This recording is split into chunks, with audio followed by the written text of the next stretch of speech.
네, 옆에 계신 분과 인사하십니다. 주님의 이름으로 사랑하고 축복합니다. 주의 이름으로 사랑하고 축복합니다. 하나님께서 여러분들에게 크신 은혜와 또한 복을 내리실 줄로 믿습니다. 저희가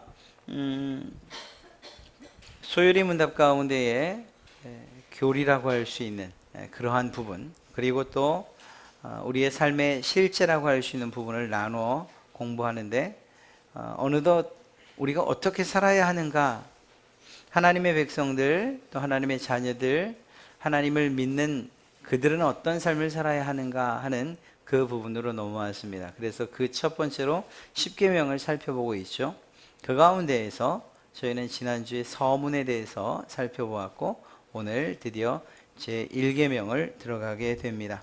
제1계명에 이야기하는 바 몇몇 가지를 살피며, 우리가 혹시 알았던 것이라면 더 돈독히, 그래서 하나님의 말씀을 이 첫 번째 되는 계명을 지켜가기 위해서 애써야 하고, 혹시 몰랐던 부분들이 있다라고 한다면 그것을 깨달아서 하나님께서 기뻐하시는 방향으로 우리의 신앙의 삶을 살아가야 할 줄로 믿습니다. 저와 함께 질문과 대답을 한번 해보도록 하겠습니다. 45번째 질문부터 48번째까지 질문입니다. 제1계명은 무엇입니까? 1계명은 너는 나 외에는 다른 신들을 내게 두지 말라입니다. 1계명이 요구하는 것은 무엇입니까? 1계명이 요구하는 것은 하나님만이 유일하고 참되신 하나님이요 우리 하나님인 것을 알고 인정하며 이에 합당하게 하나님을 예배하고 영화롭게 하는 것입니다. 1계명이 금지하는 것은 무엇입니까? 1계명이 금지하는 것은 참되신 하나님을 하나님이요 우리의 하나님으로 인정하지 않거나 예배하지 않고 영화롭게 하지 않는 것이며, 오직 하나님께 돌릴 예배와 영광을 다른 것에게 돌리는 것입니다. 1계명에서 나 외에는 이란 말이 특별히 가르치는 것은 무엇입니까?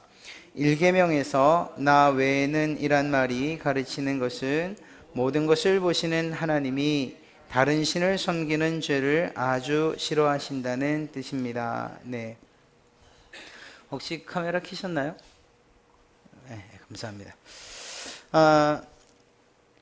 저희가 보고 있는 이 1계명, 그것을 살피기 이전에 10가지의 계명들을 이야기할 때에 그것이 과연 어떤 순서로 되어 있는가 라는 것을 먼저 좀 살펴볼 필요가 있어요. 뭐 중요한 순서대로 됐겠죠. 가치 있는 순서대로 기록되었을 것이 분명합니다. 그렇다면 그것을 좀 나누어 생각을 해보죠. 우리가 잘 알고 있는 것처럼 첫 번째부터 네 번째까지는 하나님께 대한 우리 신자들의 태도를 이야기하고 있습니다. 그러니까 하나님이 과연 어떤 분이시고 어떻게 예배해야 하고 하는 이러한 하나님과 관련된 그러한 계명이라는 것이죠. 그리고 5번째부터 10번째 계명은 내 부모를 공경하라는 것으로부터 시작해서 탐심에 대한 10번째 계명, 이 모든 것 사람에 대한 그러한 태도라고 이야기할 수 있습니다. 조금 자세하게 이야기하면 5번째는 부모 및 모든 권위에 대한 순종을 포함하고 있습니다. 딱 부모를 공경하라 했다고 해서 날 낳은 부모만 이야기하는 것은 아니고요.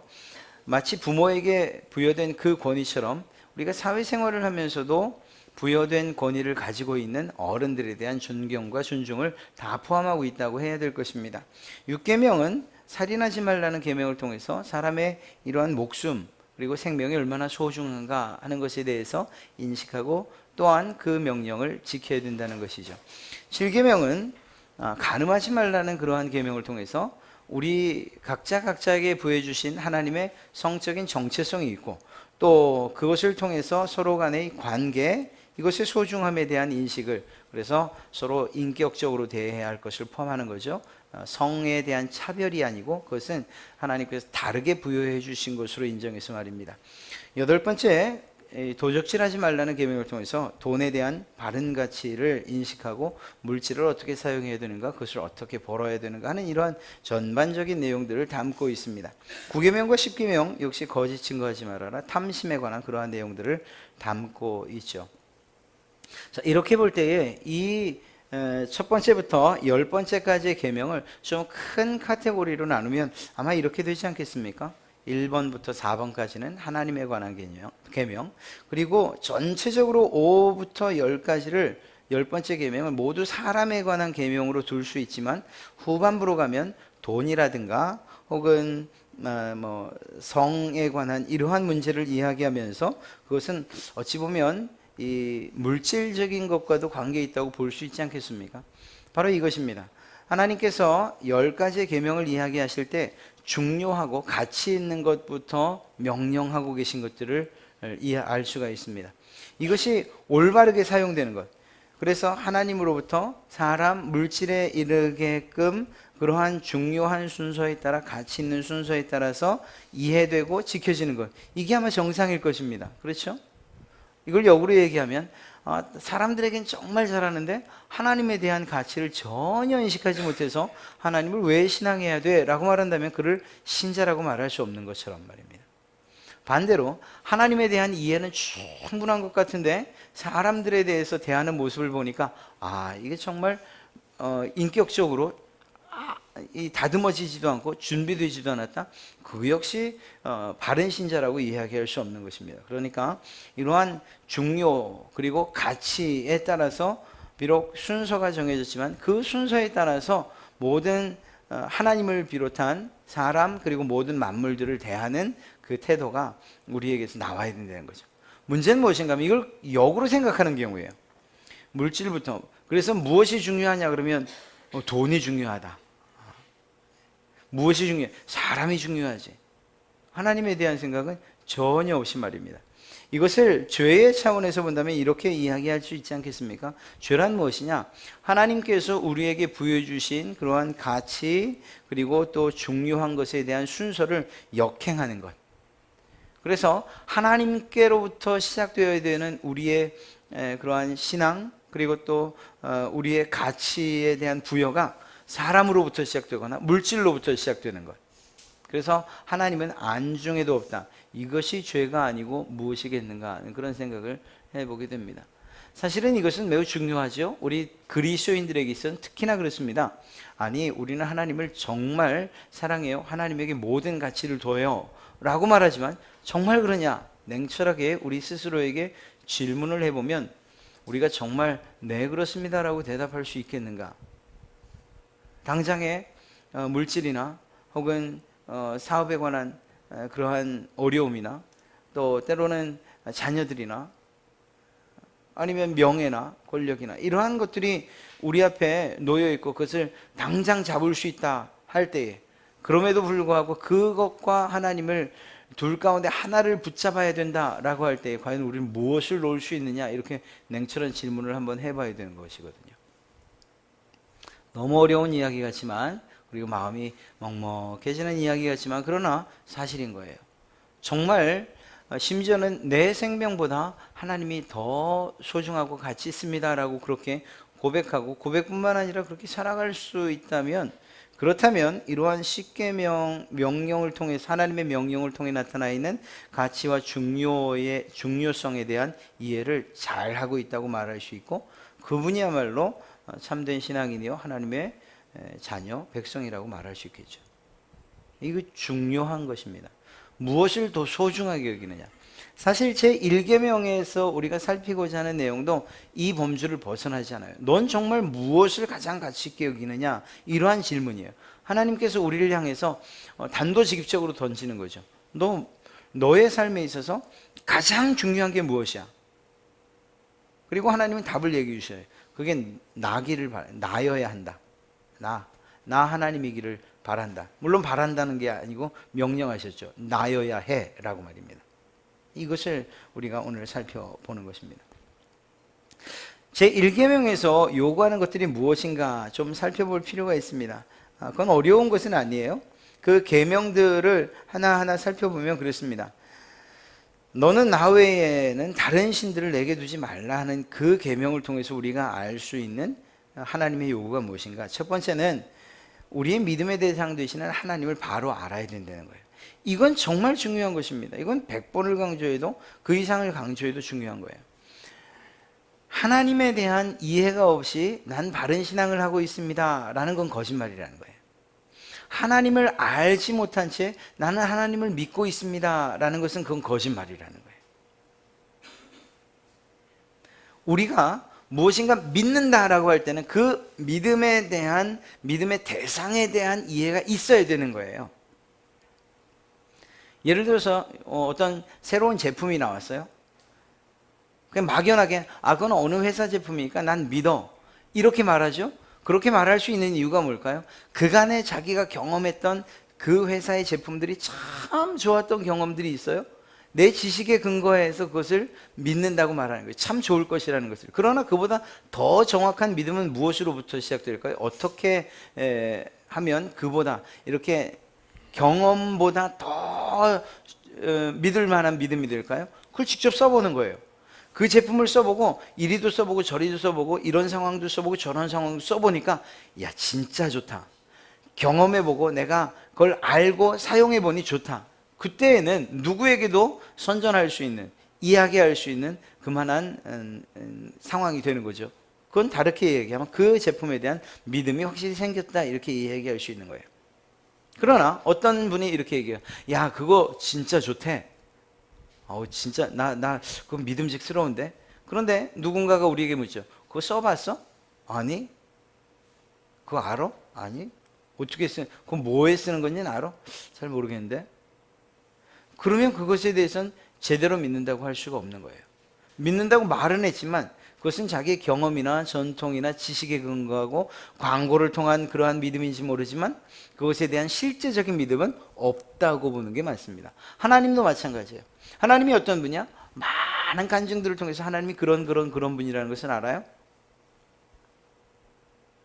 그러나 그것들만으로 또 이 책을 통해서 신앙 서적을 통해서 하나님을 알아요. 중요합니다. 그러나 그것을 통해서 우리가 하나님을 다 알았다 이렇게 말할 수는 없는 거예요. 무엇인가 하면 나는 하나님을 믿습니다 라고 말할 때 그 하나님이 어떤 분인가를 아는 것만큼 우리의 믿음과 신앙의 질은 높아질 수밖에 없어요. 하나님을 알지 못한 상태에서 난 하나님이 어떤 분인지 알지 못해 그러나 난 그냥 믿어 라고 말한다면 그것은 정말 맹신이라고 이야기할 수 있고 맹목적인 그러한 믿음이라고 할 수 있는 거예요. 하나님이 어떤 분인가를 여러분들이 깊이 알기를 원하고 또 그 원하는 만큼 하나님을 알아갈 수 있고 공부해 갈 수 있다면 여러분들이 하나님에 대한 이해를 하면 할수록 그것은 여러분들의 믿음의 깊이와 그리고 그 너비가 넓어질 것이라는 거예요. 이건 확실합니다. 어떤 분이 하나님에 대해서 이야기할 때 하나님은 우리에게 복 주시는 분이래 라고 이야기했어요. 그게 틀린가요? 맞죠. 그러나 정말 그런 하나님이기만 합니까? 아니잖아요. 때로는 회초리도 때리시잖아요. 그러면 하나님이 복 주시는 분이야 라고만 알고 있었던 그분은 한 대 얻어맞으면 그러면 하나님에 대해서 마음속에서 반감이 생겨요. 아니 복 주신다며 왜 때리는 거야? 그럴 수밖에 없는 거예요. 왜? 하나님은 사랑하시는 사랑의 하나님이라고만 이해하고 있기 때문이에요. 그러나 우리는 여러분들에게 그러한 상황이 생기면 어떤 생각이 들까요? 자식을 징계하시는, 또 때로는 공의의 하나님, 때로는 그런 상황 가운데서 우리를 테스트하는 것을 알았을 때 그분의 신실하심을 알고 우리는 참아내는 그러한 신앙의 길을 가겠죠. 이건 하나님이 어떤 분인가를 아는 것에 따라서 우리의 삶이, 우리의 신앙의 삶이 그렇게 바뀌어갈 수 있다는 것을 말하는 거예요. 여러분은 하나님을 얼마만큼 알고 계십니까? 제가 이렇게 말한다고 해서 마치 다 아는 것처럼 아니에요. 저도 하나님을 어떻게 다 알겠습니까? 하나님은 하나님께서 알려주신 만큼 알 수가 있는 것입니다. 그러나 우리가 구원받고 그 하나님이 우리의 삶 가운데에 얼마나 가치 있고 얼마나 소중한 분인가 정도는 깨달을 수 있을 만큼 이 성경에 다 알려주셨거든요. 그러니까 하나님을 알아가기 위해서 노력하는 노력과 그리고 하나님을 알아가는 그러한 설렘을 우리가 가지고만 있다면, 그렇다면 우리가 하나님을 알아가는 데에는 부족함이 없다라는 것입니다. 그런 면에서 하나님을 바로 아는 것이 중요하다는 거예요. 그렇게 알아가야 된다 요구하고 계신 거죠. 그러면 이렇게 하나님을 바로 아는 사람은 연결되는 것이 무엇이냐? 예배로 연결돼요. 예배를 하되 바른 예배를 할 수 있게 되는 거예요. 이것은 아까 말씀드린 것과 마찬가지예요. 우리의 하나님께서 어떤 예배를 받으시느냐, 하나님께는 어떻게 예배해야 되느냐 하나님이 알려주셨거든요. 그렇게 그 하나님이 원하시는 예배를 드릴 때 하나님이 기뻐하신다는 것을 말하는 것입니다. 하나님께서 우리가 어떻게 예배하는가를 이렇게 알려주셨는데도 불구하고 우리가 마치 이방신들을 섬기는 것처럼, 이스라엘 백성들이 바알과 아세라를 섬기는 것처럼 그렇게 성적이고 그리고 음란하고 그러면서도 정말 거룩하지 못한 그러한 제사의식으로 하나님을 예배했다? 이건 어떤 것일까요? 어떤 데서 이러한 잘못된 점이 온 것일까요? 첫째는 하나님을 제대로 알지 못했기 때문이에요. 그래서 바른 예배를 할 수가 없었던 거라고 말할 수 있는 것입니다. 이건 그 시대의 이 사람들의 이야기만은 아니에요. 지금도 마찬가지인 거예요. 예를 들면 이건 어떤 단적인 극단적인 예가 될 수 있는데요. 아주 심각하게는 생각하지 마십시오. 예로 드리는 거예요. 예를 들어서 어떤 분은 이렇게 기도해요. 정말 묵상 기도, 그리고 소리내서 기도하는 것에 대해 힘들어해요. 그리고 그분의 생각은 왜 그런가? 하나님께서 꼭 소리를 질러야 과연 들으시는가? 라는 이런 생각이 있으신 거예요. 틀린가요? 맞죠. 그러나 또 어떤 분은 크게 소리를 내서 정말 간절히 부르짖으며 기도해요. 틀렸냐고요? 아니에요. 하나님께서 너는 내게 부르짖으라 말씀하셨기 때문에 그 하나님께서 안 들리셔서가 아니라 우리의 간절함을 원하신다는 것을 알아서 그렇게 하는 거예요. 틀린 것이냐? 아닌 거죠. 다 맞는 거예요. 그러니까 내가 가지고 있는 그러한 하나님에 대한 지식만으로 다른 사람들을 판단하는 일이 있어서는 안 되고, 그 지식만 가지고서 내가 드리는 예배가 온전한 예배다라고만 이야기할 수 없는 거라는 거예요. 더 정확한 것은 무엇이 옳고 그르다의 문제가 아니고 정말 하나님이 기뻐하시는 예배가 무엇인가를 끊임없이 공부해가는 일이 필요하다는 거죠. 나는 장로교인이기 때문에 이 순서의 예배로부터 벗어날 수 없어 라고 말한다면 그것은 형식에 매이는 거예요. 더 정확하게 말하면 그 형식이 우상이 된다고 이야기할 수도 있어요. 왜 제가 이렇게 아주 과격하게 단호하게 말하냐? 예를 들면 아프리카에서 예배하는 그 예배는 어떤 폼일까요? 장로교의 모든 폼을 따라갈까요? 아니요, 그렇지 않을걸요? 제가 들은 바 선교사님들 이야기를 들으면 거긴 거의 좀 과격한 표현을 하면 날 뛰면서 예배를 한대요. 거의 2시간을 뛴대요. 예배 시작부터 끝까지가 그냥 다 뛰면서 하는 거예요. 의자가 없어서 그런가? 하여간 그거 예배가 아니라고 얘기하잖아요. 그 예배는 하나님께서 너 왜 묵도 안 하고 예배를 안 받아 라고 얘기하시는 하나님이신가요? 아니죠. 그거 아니에요. 무엇인가 하면 예배가 무엇인가를 알고, 바른 예배가 무엇인가 알기 원한다면 하나님이 어떤 분이신가를 알고 그 하나님이 어떤 예배를 받으시는가를 알 때 비로소 우리가 바른 예배를 할 수 있다는 것입니다. 그래서 제1계명이 요구하는 바는 하나님 제대로 알아라. 그 하나님이 어떤 예배를 원하시는지를 알아라. 이 이야기를 하고 있는 거예요. 그리고 나서 온전한 영광을 하나님께만 돌려라. 우상에게 절하지 말고 그런 거 만들 생각도 하지 마라고 하시는 것이 1계명을 통해서 우리에게 요구하시는 거예요. 특별히 한 단어를 기록하고 있는데 그것은 바로 나 외에는 이란 말입니다. 이 뜻은 내 앞에서 나 하나님, 내가 보는 앞에서 다른 신을 섬기는 행동을 하지 말아라 라고 하고 있는 것입니다. 나 외에는. 그러니까 1계명을 이야기할 때 너는 나 외에는 다른 신들을 내게 두지 말라. 내 앞에서 예배해. 나만 예배해 라고 말씀하시는 거예요. 다른 신들을 내 앞에서. 이건 마치 사랑한다 라고 말하며 애인을 두고 또 다른 여인 만나는 것과 마찬가지예요. 그 여자 앞에서. 이 정도면 뺨 맞고 그냥 끝나야 되는 건 아니겠습니까? 하나님 앞에서 다른 신들을 섬기는 것, 하나님, 내가 하나님 사랑합니다 라고 말해놓고 다른 그 하나님 앞에서 다른 신들을 향해서 당신도 사랑합니다 라고 말하는 것과 똑같은 거예요. 그것에 대해서 나 외에는 이라는 말로서 분명하고 명확하게 이야기해 주고 계신 것입니다. 자, 그러면 먼저 하나님을 바로 안다는 것, 사실 오늘 이 하나님을 아는 것에 대해서 전부를 이야기할 수는 없어요. 그죠? 정말 안 된 표현이지만 수박 겉을 핥는 것처럼 이렇게 지나갈 거예요. 그리고 사실 어떤 면에서는 이미 우리가 하나님이 어떤 분인가에 대해서 우리가 앞부분에서 다 다뤘기 때문에 잊어버리셨죠? 걱정 마세요. 다시 하면 돼요. 계속 그냥 잊어버리지 않을 때까지, 그냥 계속 생각날 때까지 계속 반복하면 돼요. 원래 교리 공부는 계속 반복하는 거예요. 똑같은 거. 지난번에 저희가 하이델베르그 했잖아요. 내용이 완전 다른가? 아니잖아요. 그것도 잊어버리셨어요? 걱정하지 마세요. 그거 또 다시 할 테니까. 그래서 평생 공부하는 거예요. 평생 하나님에 대해서. 우리 머리로 하나님을 알아간다는 것, 그 자체가 쉽지 않은 일이기도 하죠. 자, 어찌되었거나 전체는 아닙니다만 하나님을 바로 알아간다는 것, 그것에 대해서 한번 생각을 해보겠습니다. 우리 사람들이 사는 사회에는 자연과학도 있고 인문학도 있고 사회과학도 있고 많은 학식과 공부하는 것들이 있어요. 자, 그렇다면 하나님께서 이렇게 인류 사회 가운데에 이렇게 다양한 분야를 두신 이유가 뭘까? 그것을 또 연구하고 공부하게 하신 이유가 뭘까? 그것은 아마도 하나님께 받은 그 지성을 통해서 창조된 세계를 알아가는 거예요.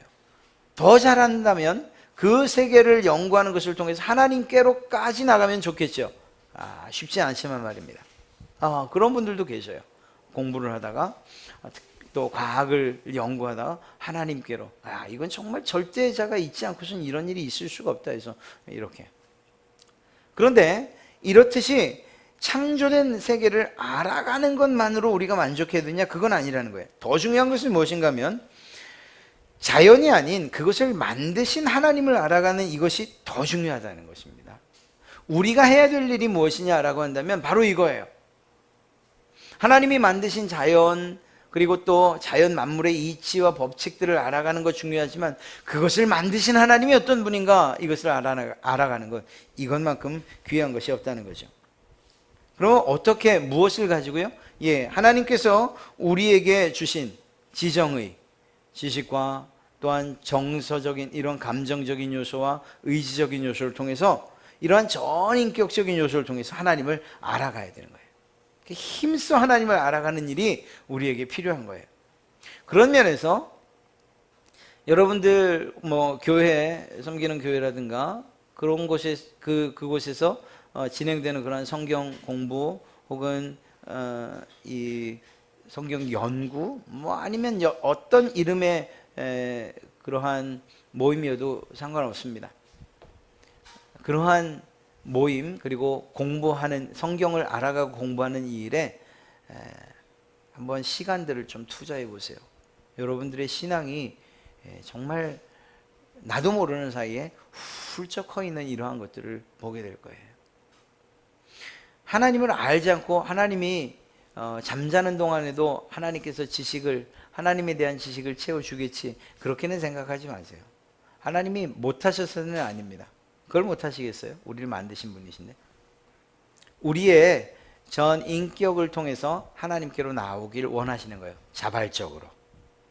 그리고 머리를 싸매고 힘들어하는 그러한 일들을 통해서, 그러다가 알려주시는 그러한 놀라운 하나님의 진리를 깨닫고 손뼉을 치고 무릎을 치면서 하나님 정말 감사합니다 라는 이러한 탄성과 함께 말입니다.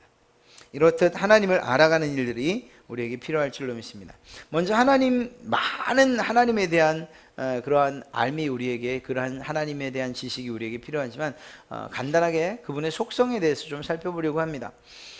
그분의 속성에 대해서는 저희가 지난 가을 새벽 기도를 통해서 몇 가지를 다루긴 했죠. 전반적인 것도 이미 다뤘고요. 하나님의 속성, 그분의 성품은 먼저는 스스로 계신 하나님이십니다. 자존성이라고 말하죠. 누가 만든 분이 아니라는 거예요. 하나님은 만들어졌다? 창조되었다? 아닙니다. 하나님은 언제부턴지 어떻게, 그 모든 것 알 수 없지만 그러나 스스로 계신 분이에요. 원래 계신 분이에요. 세상의 어떤 여러 신들 가운데서 하나가 대표로 뽑혀서 하나님이라고 불려지는 게 아니라니까요. 신은 하나님 외에는 다른 신이 없다. 하나님은 스스로 계신 분이다. 전지하신 모든 것을 아시는 분이라는 거예요. 이 알은 우리 세상 사람들의 지식과 지혜, 이것을 당연히 월등히 뛰어넘고, 우리는 그분의 가장 지혜롭지 못함이 우리의 가장 지혜로움보다도 훨씬 더 지혜로운 그러한 하나님의 전지, 모든 것에 대해서 아시는 그러한 하나님이심을 우리는 알아야 됩니다. 또한 전능하신, 모든 것에 있어서 능력이 있으신, 못하시는 일이 없으신 그러한 분이시라는 거예요. 또 나아가 영원하신 하나님, 무한하시고 영원하신, 그래서 시작도 없지만 끝도 없는 바로 그러한 분, 이러한 영원하신 하나님, 또한 그분의 뜻이나 계획이나 모든 면에 있어서 변함이 없으신 그러한 분이라는 사실을 우리는 알아야 되고요. 신실하신 하나님이라는 것, 우리가 믿을 만한 하나님이라는 사실을 알아야 돼요. 여러분, 이게 도대체 무슨 도움이 되냐고요? 제가 말씀드렸었잖아요. 우리가 믿어요. 하나님, 나 믿습니다. 하나님께서 저 천국에 천국으로 인도해 가실 줄 믿어요. 제가 드린 이러한 믿음의 고백을 들으시고 또 제게 사죄 은총을 베풀어서 저에게 확신도 주시고 제가 드디어 이제 구원받았다는 사실을 믿습니다. 이제 저는 천국으로 갈 줄로 믿습니다. 그런데 그날 밤 하나님께서 변함이 있으신 하나님이라는 사실을 알았어요. 아이씨, 내일 또 취소하시는 거 아니야? 이게 무슨 말인지 아시겠어요? 좀 우스갯소리처럼 들리지만 정말 그래요. 왜? 우리가 그렇게 쉽게 변하잖아요. 내가 반드시 해줄게. 내가 꼭 약속 지키게. 내일. 내가 언제 그랬어? 이게 사람이거든요. 이러한 우리 사람처럼 하나님이 변하신다라고 한다면 우리가 그 하나님을 믿을 수 있겠냐? 못 믿는다니까요. 하나님이 모든 것을 아는 분이 아니라면 우리는 그 하나님을 믿을 수가 없어요. 모든 능력, 야, 내가 다 할 수 있겠는데, 야, 그거는 내가 좀, 야, 너무 힘든 일인데? 그러면 우리는 그분 못 믿는 거예요. 무슨 말인가 하면, 하나님이 어떤 분인가를 알면 우리의 믿음이 견고히 서고 또 흔들림 없고, 우리가 신앙생활을 시작한 그때부터 우리의 믿음이 전혀 요동치 않고 하나님께서 원하시는 그때까지, 말씀하시는 그때까지 하나님을 신뢰하고 나갈 수 있는 힘이 생긴다니까요. 하나님이 어떤 분인지를 알면. 사랑과 인애의 하나님, 또 의와 공의의 하나님, 이 두 가지 속성을 서로 부딪히는 것 같지만 결코 부딪힘 없는 하나님께서 하나님의 특별한 사랑으로 우리를 사랑해 주신 이러한 사실을 오히려 깨닫게 되는 이러한 하나님의 속성이라고 말할 수 있죠.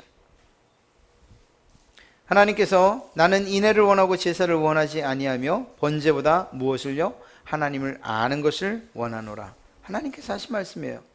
야, 나 제사 이거 아니야. 번제 이것보다 네가 나를 정말 제대로 아는 것, 그거 원한다. 이스라엘 백성들이 이방신 앞에서 그토록 범죄를 저질렀던 이유, 단적으로 아론과 그를 따르던 백성들이 하나님이라고 송아지를 만들었던 이유가 뭘까요? 하나님을 몰랐으니까 그렇게 만든 거예요. 내가 너희를 인도해낸 신을 그게 말이 되는 겁니까? 하나님을 알았다면 그렇게 만들 수 있겠습니까? 아론이 그토록 위협을 받았다 하더라도, 야, 만들어내. 안 만들어내면 내가 널 죽일 거야 라는 이러한 백성들의 위협이 있다 치더라도 아론이 정말 그 하나님의 어떤 분인가, 하나님이 어떤 분인가, 공의의 하나님이시고 질투하시는 하나님이시라는 이러한 사실들을 알았다면 아론이 송아지를 만드는 일을 했겠습니까? 못하지요. 하나님을 몰랐기 때문에 그러한 죄를 지을 수밖에 없었던 것입니다. 이 말씀은 오늘도 여러분들에게 동일하게 하시는 하나님의 말씀이에요. 야, 번제보다, 오늘날로 이야기하면, 야, 이렇게 그냥 번듯한, 그리고 편안한 곳에서 예배하는 거 그거 좋은데 그것보다 너 정말 나 알고 예배하긴 하는 거냐, 이렇게 물으시는 거예요. 만약에 아니라면 그냥 예배한 것으로 너 스스로 만족하지 말고 나를 아는데 더 힘써라, 이렇게 말씀하시는 거예요. 하나님을 아는 것 그토록 중요합니다. 그렇다면 그 뒤에 이어지는 것이 무엇이냐? 하나님을 바로 아는 사람에게서 나타나는 특징, 바른 예배를 드릴 수 있다는 것입니다. 예배의 형식과 의식, 앞서 말씀드렸던 어떤 교단이 가지고 있는, 교파가 가지고 있는 예배의 형식과 그리고 의식, 중요해요. 정말 중요한 거예요. 그러나 어떤 면에서 중요한 것인가? 바른 예배를 드리기 위해서 중요한 것이라는 거예요. 이거가 좀 혼동되면 안 돼요. 예배와 형식이 중요하지 않다며, 예배의 형식이 중요하지 않다며요. 예, 중요하지 않아요. 그러나 바른 예배를 드리기 위해서 연구하고 하나님의 말씀대로 구성되어 있는 예배 형식은 또한 중요한 거예요. 이 정말 헷갈리게 하는 말이긴 한데 그래요. 예배란 그 중심, 그 의미가 무엇이냐? 하나님과의 만남이라는 거예요. 이스라엘 백성들이 번제와 또 1년에 한 번 드려지는 그러한 대속죄를 통해서 대제사장이 드리는 이러한 예배, 이러한 제사를 통해서 무엇을 경험합니까? 하나님의 임재를 경험하잖아요. 그것처럼 우리가 드리는 이 예배도 하나님의 임재와 함께 더불어 그분과의 만남이 있는 그러한 것이라는 거죠. 예배는 이것을 잊으면, 무시하면 진정한 예배, 바른 예배라고 할 수가 없는 것입니다. 하나님의 은혜에 대한 반응이라는 것이죠. 하나님께서 우리에게 주신 그 은혜를 아는 사람, 깨닫는 사람이 마땅히 하나님을 만나고 싶어 하는 것. 오늘 택배가 왔어요. 뭐 사자랜다. 사과하고 배가 왔는데 누가 보낸지를 알 수가 없어요. 이게 올바른 예가 될지 모르지만 제가 그렇게 은혜를 받았잖아요. 그럼 좀 막 궁금해져요. 야, 이 은혜를 준 사람이 누구냐? 하나님께서 여러분들의 삶 가운데 은혜를 베푸셨어요. 여러분이 하나님의 은혜를 받았어요. 그럼 그 은혜를 받은, 여러분에게 은혜를 베푼 그분을 만나고 싶지 않겠습니까? 그 하나님을 보고 싶고 또 그분이 주시는 은혜와 복을 늘 기대하고 싶지 않으십니까? 그래서 예배가 중요한 거예요. 그 하나님이 공의의 하나님이시고 또한 질투하시는 하나님이실 뿐만 아니라 죄와 함께 하실 수 없는 하나님이라는 것을 우리가 알기 때문에 죄의 고백이 먼저 있는 거죠. 하나님의 사죄의 은총을 받고 그리고 나 예배로 들어가기 위해서 말입니다. 예배 순서 하나하나마다 하나님에 대한 성품과 속성을 담고 있다니까요. 그것들을 이해하고 예배에 임하시면 그것은 여러분들에게 정말 바른 예배를 하는데 큰 도움이 될 수 있을 것입니다.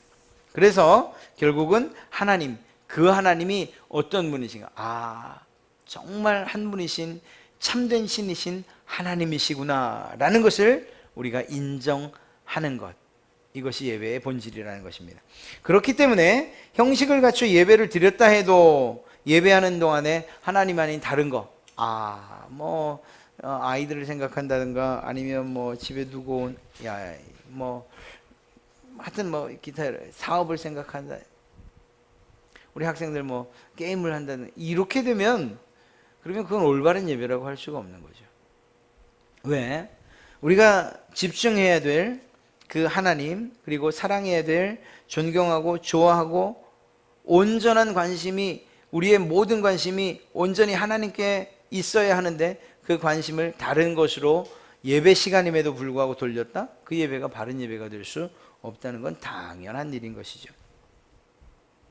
이 사실을 안다면, 그렇다면 어떤 말이 성립이 되는가? 삶의 예배가 되게 하라는 말이 무슨 말인지 아는 거예요. 예배당 안에서만이 예배가 아니고 여러분들이 계신 그곳에서도 하나님을 만나고 그분의 은혜에 대한 반응으로서 하나님만 정말 참된 하나님이십니다, 영광 받으십시오, 이러한 일들이 여러분의 삶 가운데서, 직장 가운데서, 가정에서 일어난다. 그 시간이 예배의 시간이라고 이야기할 수 있다는 것입니다. 누가 아니라고 하겠습니까?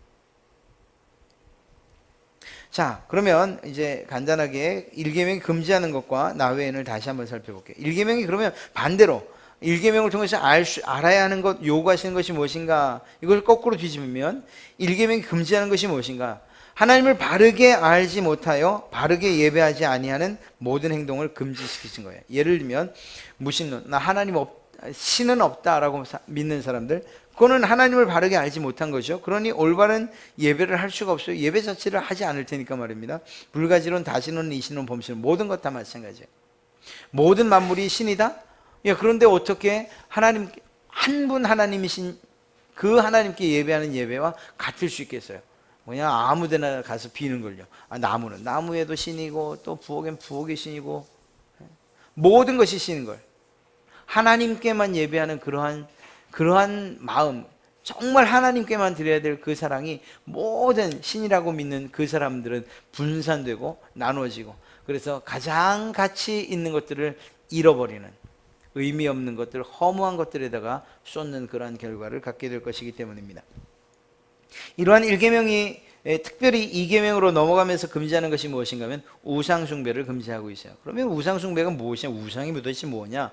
하나님이 계셔야 할 그 자리에 앉혀진 다른 모든 것, 하나님보다 더욱 가치 있게 여기는 모든 것이라고 보면 틀림이 없습니다. 정말 생각하면 할수록 이건 요거는 아니라고 하시면 좋겠습니다라고 하는 말이에요. 왜냐하면 종종 하나님보다 사랑하는 게 너무나도 많은 걸 알 수 있어서, 야, 나 이거 우상 숭배하고 싶지 않은데,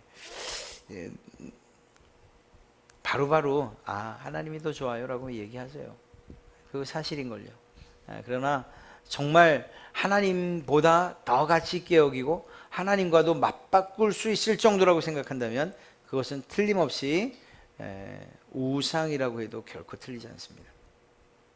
그러한 일들에 대해서는 철저한 회개가 필요하고 하나님께 다시금 하나님만이 정말 제게 소중한 분입니다, 하나님만이 하나님이십니다 라고 고백할 수 있는, 그래서 다시 돌아올 수 있는 이러한 일들이 우리에게 필요합니다. 나 외에는 이라는 말은 모든 것을 보고 계시는 그러한 분, 모든 것을 아시는 하나님이라는 그러한 의미를 갖고 있을 뿐만 아니라 질투하시는 하나님. 무슨 하나님이 질투를 해요? 사람도 아닌데. 무슨 신이 질투를 해? 이거 그렇게 말입니다. 제가 얘기했으면 취소라도 할 텐데 그게 아니고 성경에 그렇게 돼 있군요. 너는 다른 신에게 절하지 말라. 여호와는 질투라 이름하는 질투의 하나님이니라. 하나님이 질투하시는 분이라는 그러한 표현들은요, 성경에 굉장히 많이 나와요. 이게 어떤 의미일까요? 그것은요, 내가 받아야 될, 하나님이 받으셔야 할 그 사랑과 존중과 가치와 그것에 대한 높임을 다른 것들에게 주지 말라. 나 그거 진짜 싫다, 이렇게 말씀하시는 거예요.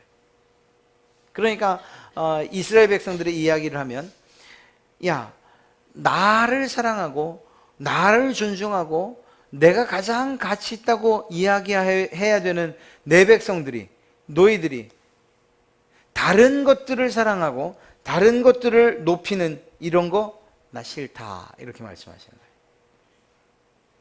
이러한 사실들을 우리 1계명에서 살펴볼 수 있는 것입니다. 여러분, 하나님만이 여러분의 가장 가치 있고 소중한 분이 되시기를 주님의 이름으로 축복합니다. 이건 정말 매일매일 반복해서 우리가 생각하고 또 묵상해도 결코 정말 부족하지 않은 그러한 하나님의 말씀이에요. 하나님이 어떤 분인가를 생각하는 것, 그리고 그분이 가장 내게 가치 있고 소중합니다 라는 이러한 고백들은 우리가 날마다 매 시간마다 해도 부족하지 않은 것들이 될 줄로 믿습니다. 오늘 1계명에 대해서 저희가 살펴봤는데요, 기억하십시오. 하나님이 어떤 분인가 끊임없이 알아가야 돼요. 오늘 이거 다 알았구나, 이 끝 아니고요, 계속해서 알아갈 수 있는 기회가 생기고 신앙 서적을 통해서, 무엇보다 하나님의 말씀을 통해서 하나님이 어떤 분인가 알아가는 이러한 수고와 노력들을 멈추지 마시기 바랍니다. 또 그것을 기준으로 하나님께서 어떤 예배를 기뻐하시는가에 대한 그러한 생각들도 끊임없이 한번 하세요. 그래서 내가 예배하고 있는 이 예배가 지금 바르게 예배하고 있는 것인가, 우리 스스로의 모습을 삼자적 관점에서 계속 이렇게 볼 수만 있다면, 그러면 하나님께서 기뻐하시는 모습으로 예배하게 되는 그러한 여러분 되실 줄로 믿습니다.